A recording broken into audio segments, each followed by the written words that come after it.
Welcome to the Talking Maths in Public podcast, a community podcast for members of the Talking Maths in Public network, which is a UK organisation bringing together maths communicators of all kinds. My name's Katie Steckles, and I'm a maths communicator and member of the Talking Maths in Public team. In this podcast, we'll be hearing from various members of the community, sharing their maths communication projects, recommending their favourite bits of mathscom, and discussing how we can communicate maths engagingly and effectively. In this episode, we'll be hearing from Francis Hunt, who's part of the team running Maths Week Wales. We'll also hear from mathematical knitters Madeleine and Alison Kiddle about how maths and knitting are connected. To see links to things discussed in this episode and find more episodes, you can visit talkingmathsinpublic.uk/podcast.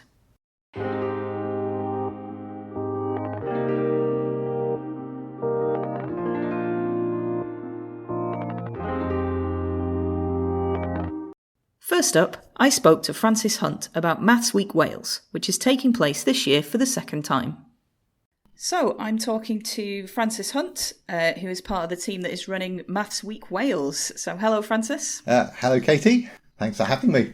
That's all right. Do you want to tell us a bit about yourself and where this has come from?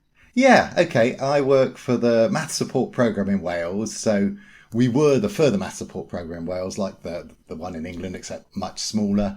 Like them, we've changed our name because a busy teacher, if their school doesn't do further maths and you're trying to reach them, is just going to delete your email. So seems a good idea to me.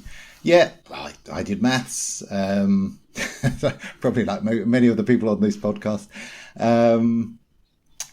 Where did this come from? It happened when I don't know how many people know Caroline Ainsley, who moved to Wales and wanted to get in contact.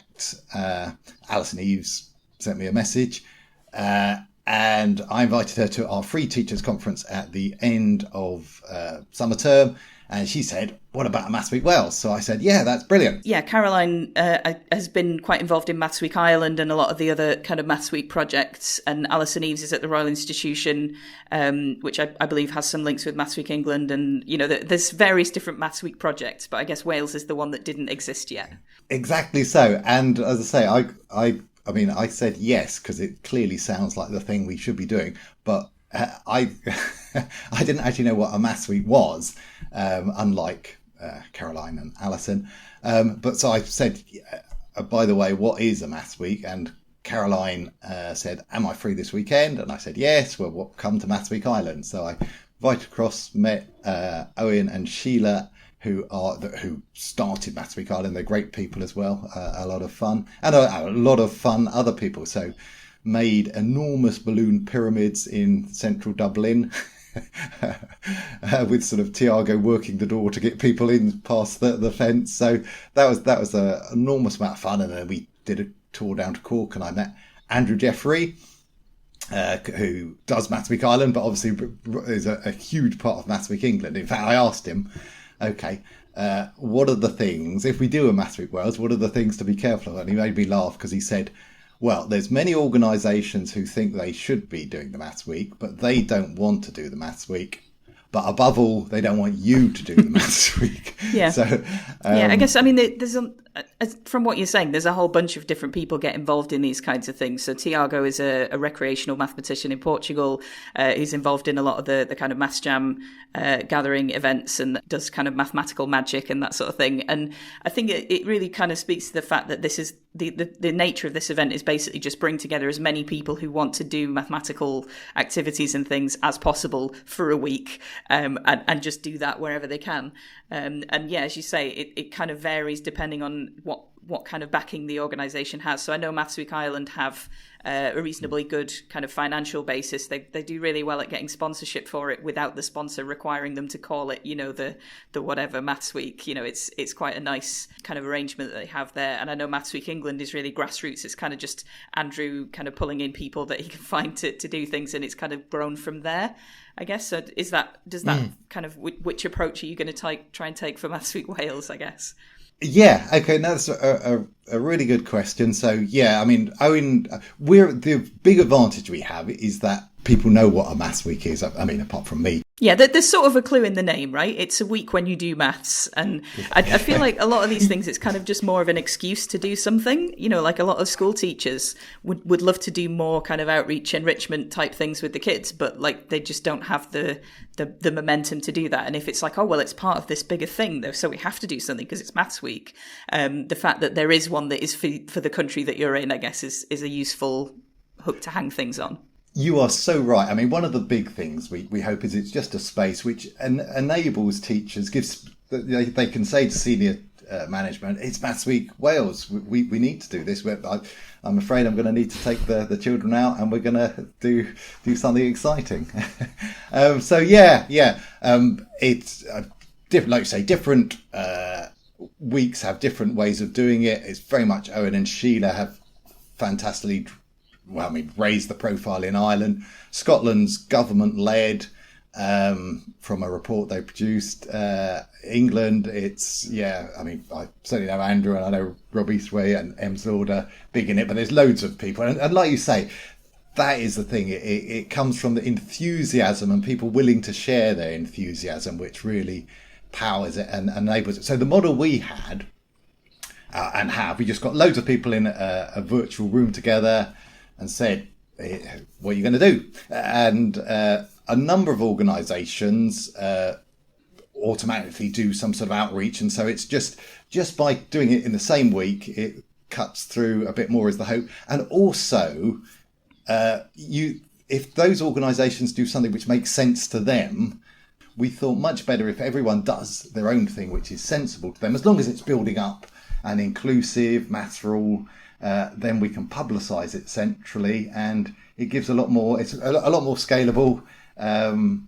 It's also a lot easier for me. If I was a really organised person, maybe the centralised approach might have more mileage. But me, I get the impression that sort of kind of organisations that have sort of centralised funding to do things will do a lot of organising themselves. You know, they'll bring in speakers or they'll bring in people to run things and put on events and that kind of thing. And obviously that's wonderful. But it is impressive just how much can be done with the power of kind of a centralised, almost like programme of events, that if people are looking for something, if everyone puts stuff into that, then you can look at that and go, oh, there's a thing near me, or, you know, there's a thing I can join. And that has the same kind of effect, I guess, even if none of it's actually coming from a central sort of organised hub.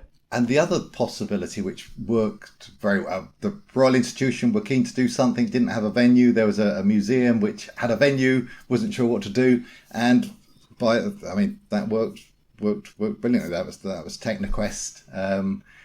Similarly, we did something at the waterfront, which was a huge amount of fun. It was their Christmas fair. We just said, we could do something because, decorating pine cones is part of it, and Fibonacci spirals, you can sort of see them in pine cones. Wonderful, it's all good. And the teachers we spoke to, they wanted, so just something to bring maths alive. So it's a great space, great opportunity. Yeah, and I guess the kind of thing you can do with reasonably small amounts of funding is kind of produce resources. If you've got volunteers that are keen and interested, you can produce sort of, instructions for activities and things that you can then circulate. And even if a teacher is absolutely stressed to the limit and doesn't have time to prepare anything, they can at least pick something up and just go, this is what we're doing for Maths Week kind of thing. Absolutely. And many organisations already have. So Enrich were incredibly helpful. Loads. The problem of naming people is it's going to be I'm bound to forget people, so I apologise for that. UKMT, they did a problem of the week in Welsh. Oh, wonderful! A flip side. Okay, what's the downside of this model? It is the funding does unlock things, and particularly, maths communicators do need to eat. Yeah. And although they are very willing, people are willing to do an awful lot. I don't think it's fair. And so I think we'd like to, now we've got something on the ground, something's happened, we can try to get some more funding, because it's very good to see what they do in Ireland with bring their people together and get their funding. We did actually have a funder who was I was very impressed by. They didn't want to publicise their name, but they gave us £5,000. We thought, what's the best thing we could do with that? What we actually went with was copying Maths Week Scotland's idea for small grants to schools, basically just to say, okay, what would you do? Because sometimes you kind of think a teacher might have a great idea, but just a bit of money would help that. And so, that was something I was very pleased we managed to get working. Yeah. And I mean, there is a scope there for them to say, actually, what we'd like to do is get a maths communicator in and do something. But I think this is the thing that the big secret of the whole of the kind of informal learning community is that so much of it is run on the backs of volunteers, right? And that, there's all of these events happening, and obviously sometimes there's funding for things and it's fantastic and people can get paid for their time. But so much of it is kind of like, oh, well, we haven't really got a budget, so we just need to get some volunteers to do a thing. And obviously that's a great way for people to learn and to get into the industry and to sort of see how things work and build experience. And obviously people who are kind of retired or otherwise supported can absolutely give up their time to do that. But I think, it can be almost like an accessibility thing, that if you're a person who's not from a situation where you have the capacity to work for free, it sort of excludes people from the community in some way. So, it's fantastic to also have those kind of opportunities coming through. And as you say, once you've got this program there and this reputation that you're building up, there may be more sources of funding that come in from that. Yeah. So we also did get £500 from Admiral, and we've designed a poster on that. So it's there is.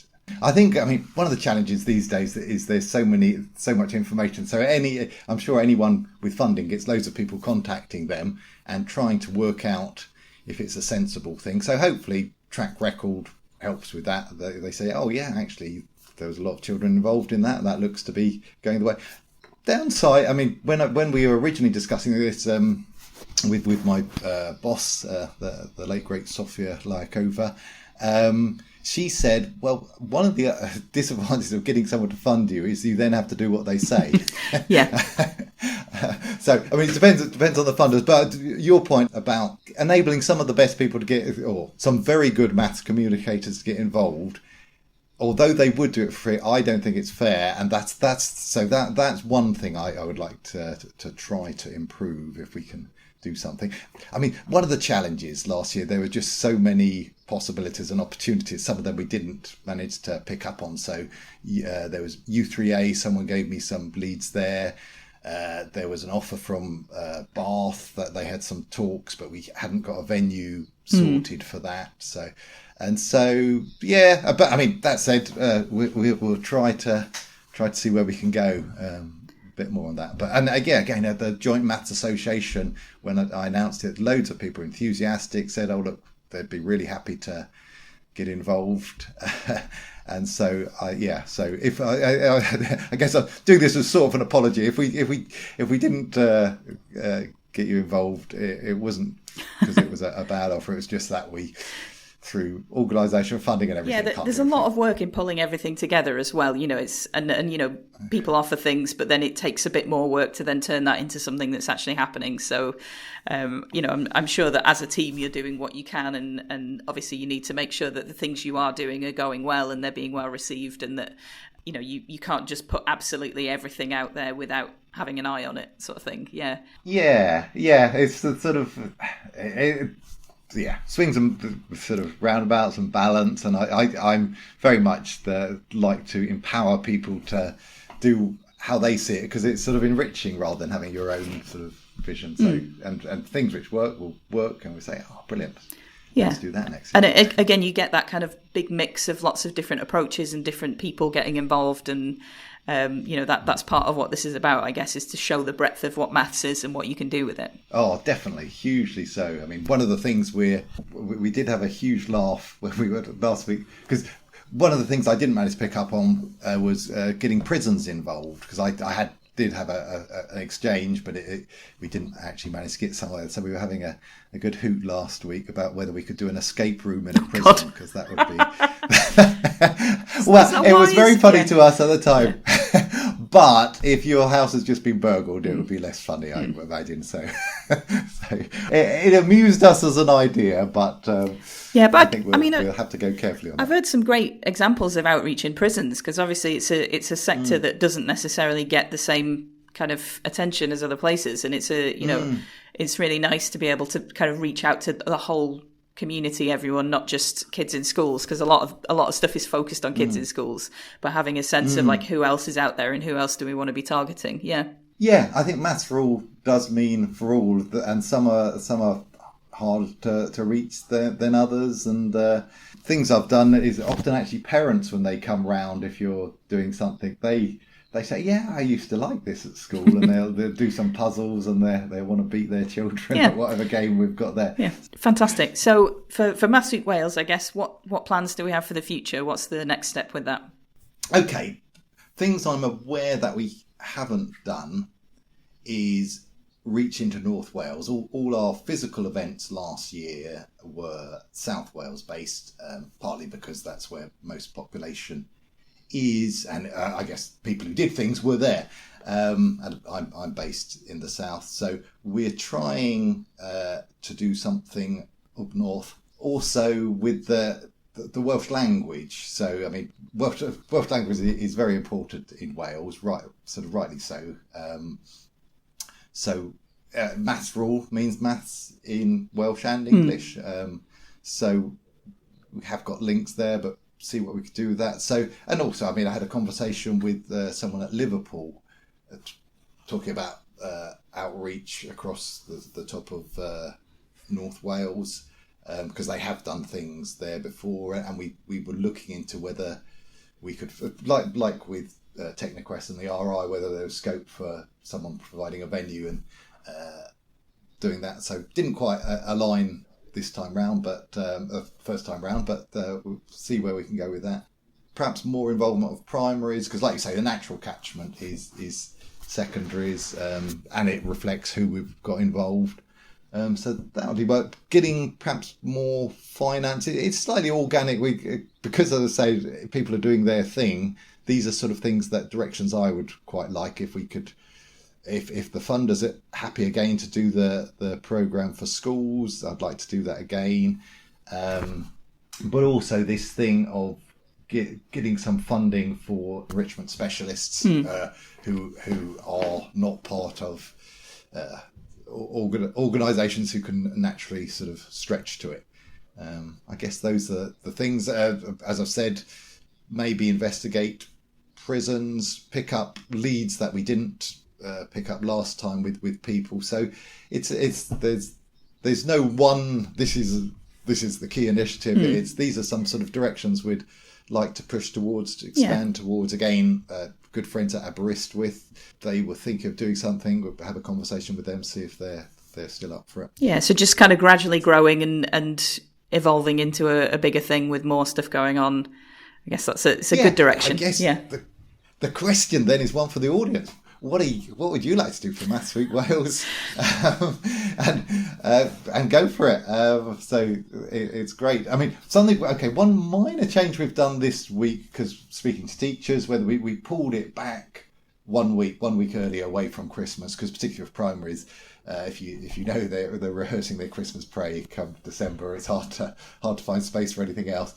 We now overlap a weekend with England. We're not sure whether that's good or whether that's a clash, but there's a sort of notion of handing over the torch to our cousins over the border.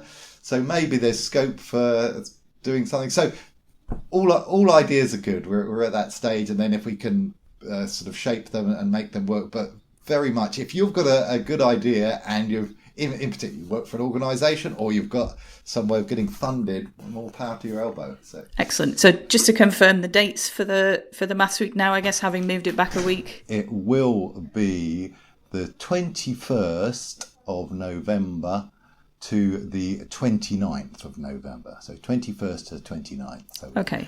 So as you say, Maths Week England is kind of the week before that, running into that weekend, and then you've got a bit of overlap. And I mean, that is nice. Yeah. It's a nice it's just maths fortnight generally. Yeah. Yeah, well, exactly. I mean, maths goes on and on. There's no, I mean, even on the first week, I had this idea that people did say I can't quite fit in the week, and say, well, I mean, that's the great skill of maths. You say no, maths week. Also, something happening in February is part of maths week. Well, Yeah.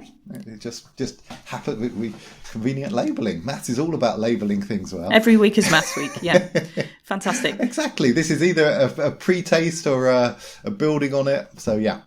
I guess one thing I would like to add is just to say big thank you to everyone who was involved in this Maths Week, whether in planning or giving things. So thank you very much, and here's to the next year. So we'll share some links in the notes under the podcast to the Maths Week Wales website and anything else you want us to send on to people. But thank you so much for chatting to us, Francis. It's great to hear it, and hopefully you'll get some contact from people who want to add to the Maths Week Wales collection of things. Yeah. Fantastic. Well, thank you very much, Katie, for having a very enjoyable chat and having the opportunity.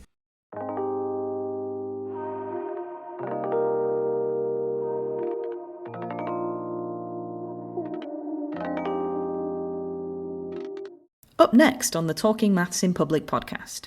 Maths is a broad-reaching subject with many crossovers, and one which Madeleine Shepherd has spent many years exploring is how maths and knitting are stitched together. We asked Alison Kiddle, who's also a mathematical knitter, to chat to Madeleine about her work and how knitting can be very mathematical.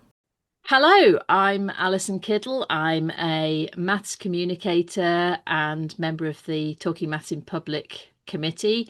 And I'm here today with Madeleine Shepherd to talk a little bit about the maths of knitting. So my maths background is that I did a maths degree. I then went into maths teaching and then ultimately ended up as a maths communicator. My knitting background, arguably I started knitting a little bit earlier than maths, maybe. I can't remember a time when I couldn't knit. I learnt when I was sort of 5 or 6, started to learn, became competent by the time I was a teenager, then went away and dabbled in crochet for a while, discovered machine knitting about 3 or 4 years ago. And that's me as a mathematician and a knitter. So, Madeleine, what about you?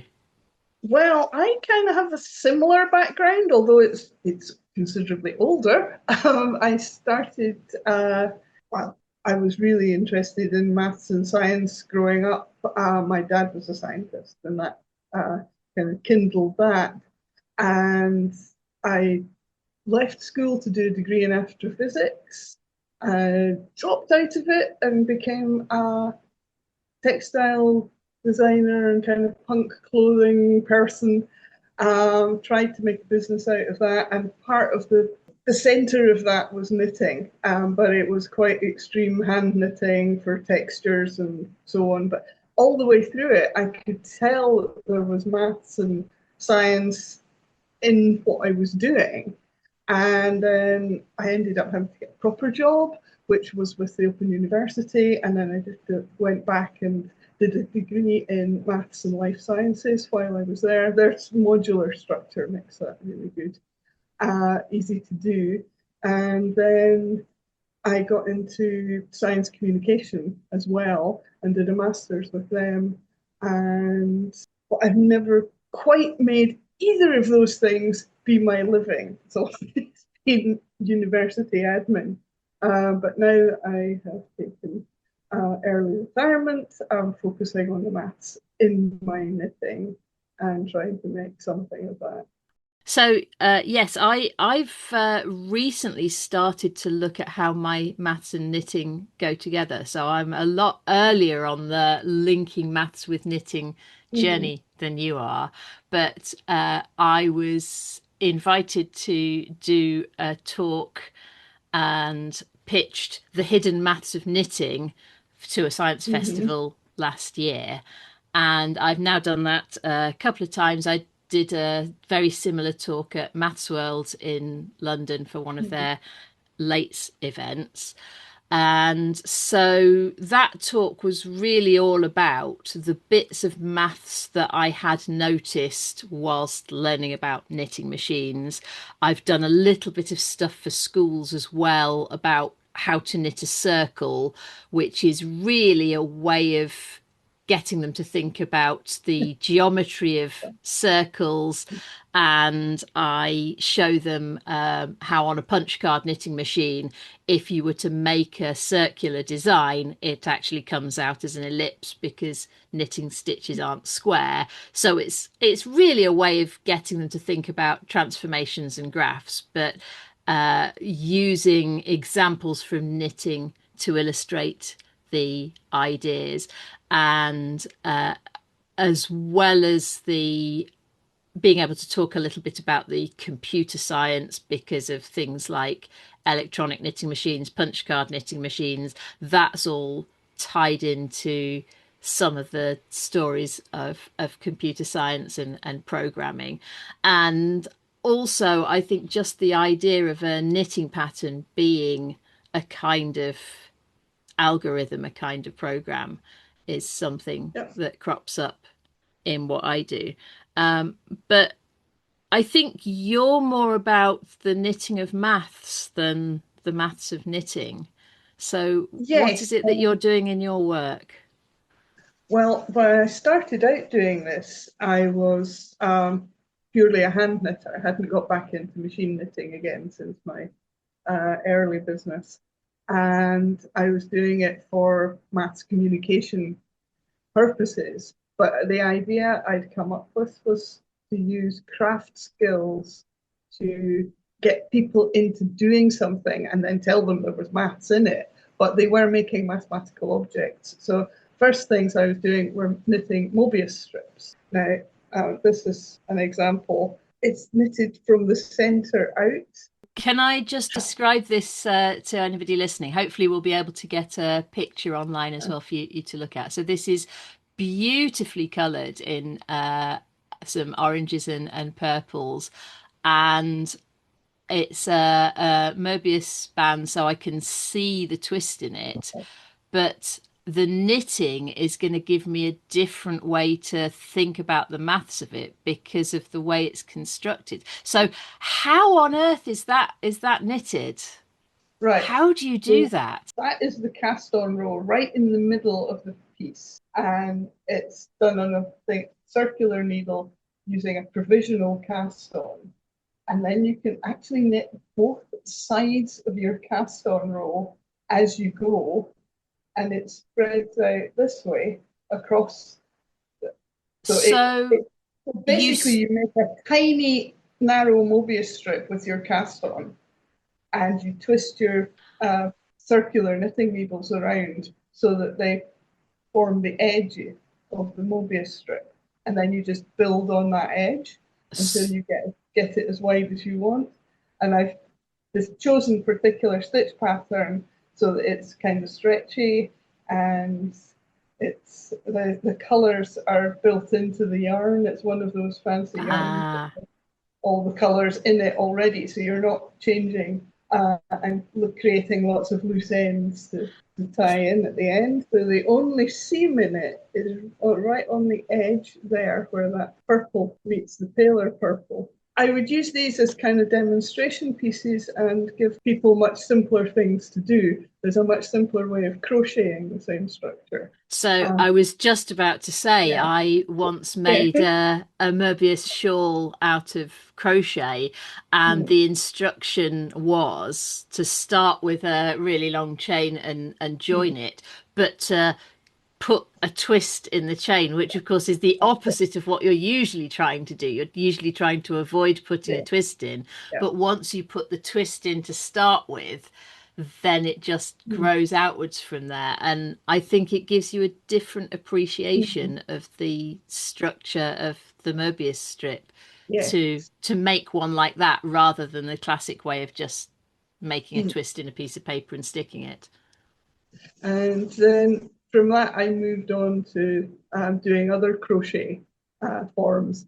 I discovered the work of Dana Taimina and hyperbolic crochet. And I mean, it's so easy to do. It's actually easier than doing flat circles properly to do these things like this. So this is a small one that's a brooch. And again, it's done in multicolored yarns.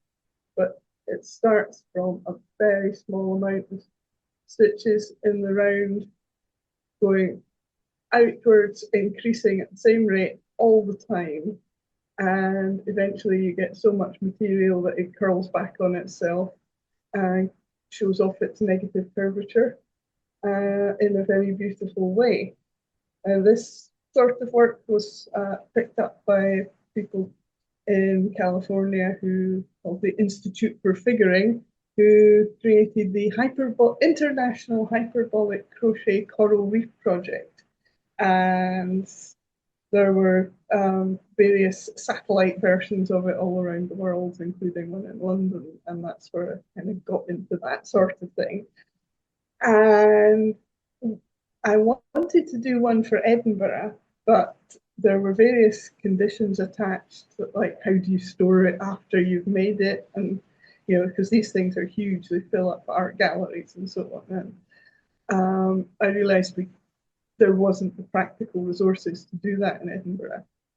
So I was working at the time with a mathematician called Julia Collins on other textile projects, and between us we came up with something called Botanica Mathematica, and we made our own little miniature bonsai forest of binary trees, all knitted and crocheted by volunteers from around Europe and America. And that was an interesting way of using knitting and crochet to explore mathematical ideas. And building on that sort of stuff, I was actually getting back in, more interested in the technical side of actually producing the knitting and wanting to make bigger pieces.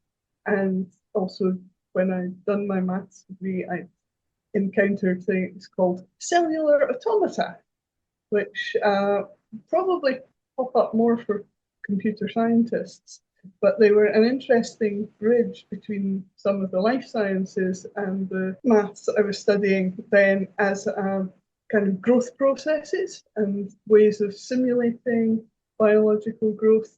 And that really, I'd always wanted to do that, but the hand knitting of big enough pieces to show what's going on was really quite intimidating. Although it can be done, and I can point you at a website pattern from our Botanica Mathematica project that will let you do it. That's when I started getting interested in knitting machines again, and also I discovered that people had been adapting knitting machines to allow you to get away from the built-in symmetries that you're forced to use, particularly with punch cards. You have a punch card that allows you to select different needles to do different things. Mostly it's color work, so it goes, one color goes into the selected needle and the other color goes into the non-selected needle, and you get a nice Fair Isle style pattern. But these cards are 24 stitches across, and they have lots of factors. You can do lots of different repeat patterns, but say you wanted to do a pattern of 17 stitches and repeat it without any other patterns in between, you couldn't do that. And if you wanted to do something that was bigger than 24 stitches, it was difficult. But in the late 1980s, electronic machines started coming on the market, and they had more flexibility. You could actually program in patterns of up to 60 stitches without a repeat. And then some of the more sophisticated ones, you were able to stitch together different, well, when I say stitch together, you could program it so that you could set it up with 2 or 3 different patterns, and the machine would store them all in its memory and put them together for you across the width of your knitting. But it was incredibly fiddly to do, because you had to colour in tiny little rectangles on a piece of plastic that it would then read optically. And so in the early 2000s, people started adapting these old machines so you could just plug a computer straight into them. And at that point, you could control all the needles across the bed of the knitting machine, or all the stitches across the width of your knitting, to create any kind of pattern you liked. So that's when I started doing the cellular automata properly. Yes. I have another piece to hold up to the camera that the listeners cannot see.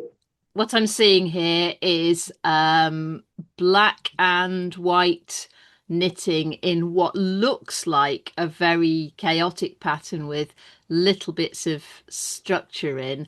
I can't remember which of the cellular automata patterns are which, so I'll let you tell me which one it is. This is an elementary one-dimensional cellular automaton. So the pattern is created by building up the generations of a one row of pixels with a rule to tell you what's in the next row. And that particular rule is called Rule 30. And the rules are classified by Stephen Wolfram, who really did this huge deep dive into the subject many, many years ago. And so these patterns, a lot of them, the rule that you could develop by looking at your random row of input or your specific row of input, the first row of your pattern, and it's on a square grid. So the next row, all the cells are lined up exactly below the ones you're working with. So you look at the cells above the one you're wanting to colour in, whether it be black or white, and you look directly above and to the right and left of that, and what colours are in those determine what colours are in the one you want to fill. And there are many, many ways of doing that. So all of those ways were classified, and most of them degenerate into blank black or blank white all the way through. Some of them go to stripes, some of them go to very regular patterns. There's one that ends up looking a couple that end up looking very much like Sierpinski's triangle, aren't there? Because fractal ones. Because I've done this as a workshop, doing the colouring in bit of it as a mathematical mindfulness activity to get people sitting and colouring on a grid, following a rule and looking at the patterns that emerge. And so I know there's a page on Wikipedia that's got little thumbnails showing all of the different rules that you can get and what patterns they get. So we might stick a link in somewhere for that so that people can go and see if they haven't. Yeah, Wolfram was actually at a conference I was at. It was a mathematical biology conference up in Dundee, celebrating the 100th anniversary of a book by Darcy Wentworth Thompson called On Growth and Form, and he was giving the keynote speech, and I gave a 5-minute talk about Britannica Mathematica and the same thing.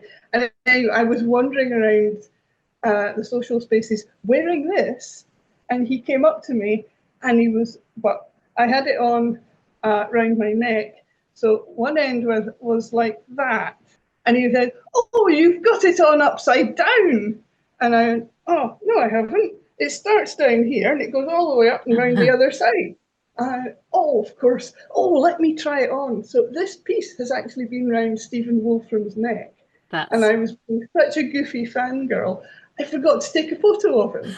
So, but anyway, he somehow remembered that. And when his major book had its 25th anniversary, and it is a book that covers all of this cellular automata work and its implications. It's called A New Kind of Science. They put together a gallery of work that used these ideas, and he's got 2 photographs of my work in that gallery. So it's a very rich field, pattern generation and information processing. And in fact, I think you were talking about the Sierpinski triangles coming out of it. You then get these ones that are completely non-repeating. Rule 30 is one of them. And there's another one, I think it's Rule 110. And it is also been shown to be Turing complete. So it has extra properties. It means that you can actually build a universal computing machine out of that rule, which is like mind-blowing to me. The next kind of cellular automata I came across was John Conway's Game of Life. So Rule 30 and its friends are one-dimensional, and so they work on a line of cells, a line of pixels at a time, and you can accumulate those lines underneath each other, and that's where the patterns come from. With Conway's Game of Life, it's two-dimensional. So you have a grid, which has the pattern, and you have the rule of the Game of Life, in which the filled-in cells will either die of loneliness or die of overcrowding or spontaneously generate if they've got just the right balance. And then you have a new grid filled in. So you can either have it on multiple sheets of squared paper, or you can have it kind of animated in that you see each of these screens on the computer one after the other. And when you see how those screens develop from one to another, it really does look like little microscopic organisms wriggling about. But within that system, there are also quite regular patterns that pop out. And way back in the 90s, that looks just like a motif from Fair Isle or Shetland's traditional knitting. But I went through all my books on Shetland knitting and I couldn't find the same motifs. So I realized they weren't quite the same.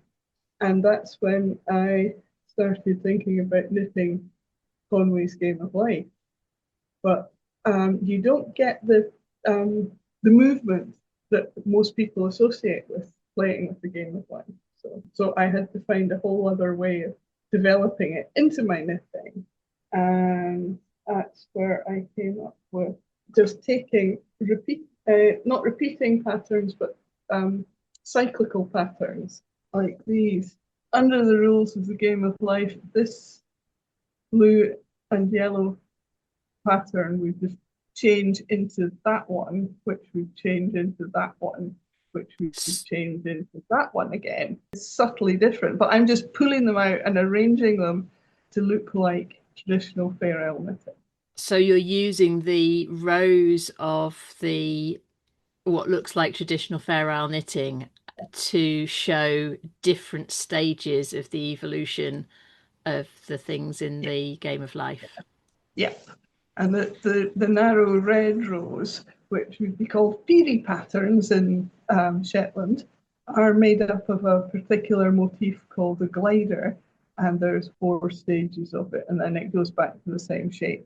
But with the glider, I've not really got the sense of what it does because I'm forced into using straight rows with the Shetland styling, but that moves across the screen as it regenerates each time. So it actually moves around, and that's the sort of thing that most people like about the Game of Life when they're playing with it. It's on the computer screen. So I started looking through the Game of Life for lots of patterns that either do this. One of the most famous ones is called the pulsar, and this is just an offcut, but you can see that's one stage of it, and that transforms into this, which transforms into that, and then it goes back again. So again, I've used stages as motifs, but they're arranged in a traditional fashion that Shetland knitting would have used. And there's more and more of these patterns, but there are also static patterns in the Game of Life called agars, and they either sit still or they repeat through these, and some of them look just like classic knitting patterns anyway. So if you program these patterns into the Game of Life as your starting grid, they just sit there as long as it thinks it's infinite. But if you put a boundary on it, it decays from the edges. So it's another kind of interesting way to go. And this one is an agar that changes. It has to be an infinite, unbounded piece of one pattern, but it goes through a cycle of generations of that one. It's only 3, sorry. And they again look very nice. So I could sell these as knitting patterns without telling anybody anything about the maths, but I couldn't do that. It's not in me to not tell people about the maths as well, but it's a way of getting their interest and then exposing them to the maths. So this is something that I wanted to ask because I've done my hidden maths of knitting talk a couple of times now, and I'm hoping to do it again. I'm doing it at a festival this summer, and then I'm hoping to hone it and get it out to some more science festivals. And from the times I've done it so far, the audience has been a mixture of mathematicians who know very little about knitting, knitters who maybe don't know so much about maths, and then people who are already in the sort of centre of the Venn diagram where we're sitting. And I found it really interesting that by trying to talk to both people who are there for the knitting and people who are there for the maths, you can get really interesting conversations emerging where mathematicians look at things in a different way because they've not thought about it through the lens of knitting. And then knitters are thinking about their craft differently because they've never looked at it through the lens of maths. How do you find that comes out in your conversations with people about your work? Sometimes I just don't have the conversation. It depends on the context that they discover my work. If I had, say, a market stall or an open day at one of our that we have at the studios, and they were coming along looking at the work, I would listen to what they were saying to each other. Or sometimes people will pick it up. The first thing they do is they feel it and they think, oh, that's nice lamb's wool or whatever. And they don't really think about the pattern. They just look at the colours and whether it suits them. And I had somebody last Christmas, she marched straight into the studio and said, I want that. And it was bright pink and pale grey. And it had huge orange pom-poms on the ends. It was a really big chunky scarf. And it was all based on one of the Game of Life Agars. And she just threw it around her shoulders and it looked terrific. And I didn't mention it at all. But it had a swing ticket on that tells you where the pattern came from and a link to finding out more if you want to. So the conversation's always there, even if people don't pick up on it straight away. But I find that if it's two or three people and one of them is kind of sciencey, let's say, they'll go, oh, look at this. Oh, yes. And my work doesn't just include this. It includes using sections of images from NASA photographs of planets and portraits of historical scientists and things like that. So they always start off asking me, how do you convert a photograph into a portrait? So you get into the technical side of it there, and then you say, and of course, it's really useful for doing mathematical things too. So, and so you can bring it in that way as well.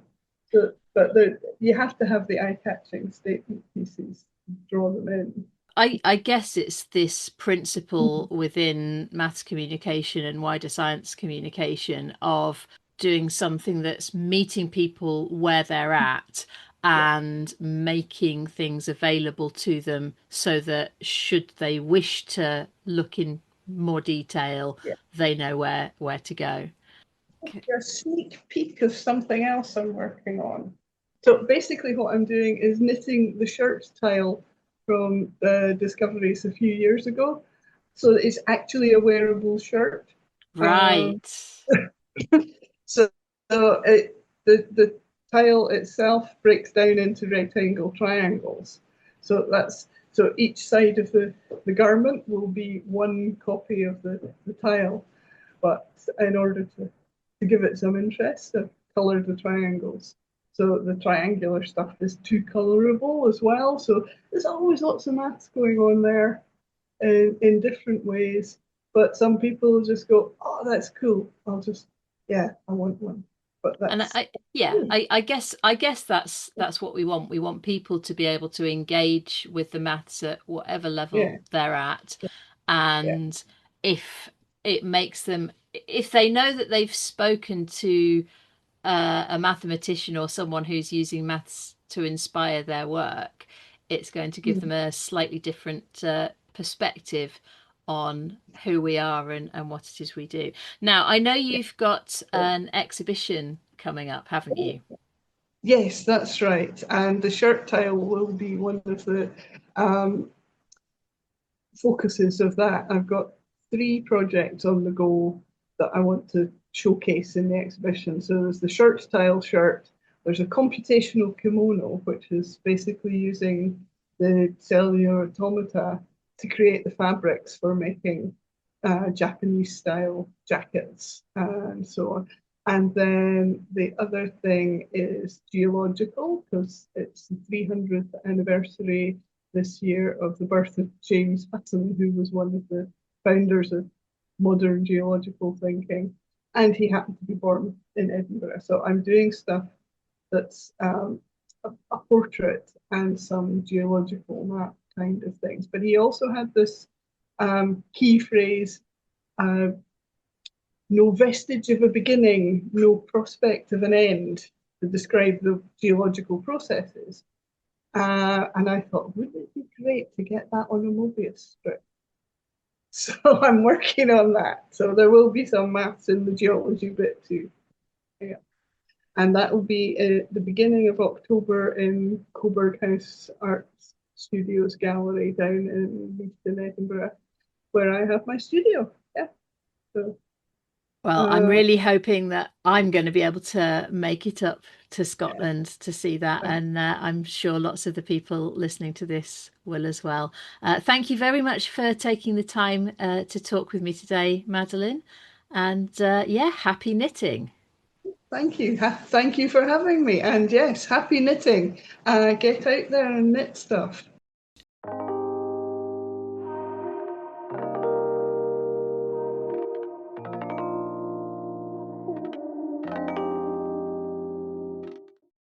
That's all for this episode of the Talking Maths in Public podcast. Head to talkingmathsinpublic.uk/podcast for more episodes, to suggest your ideas for future podcast segments, and to find more about the TMIP network. Tune into the next episode for more mathematical communication chat.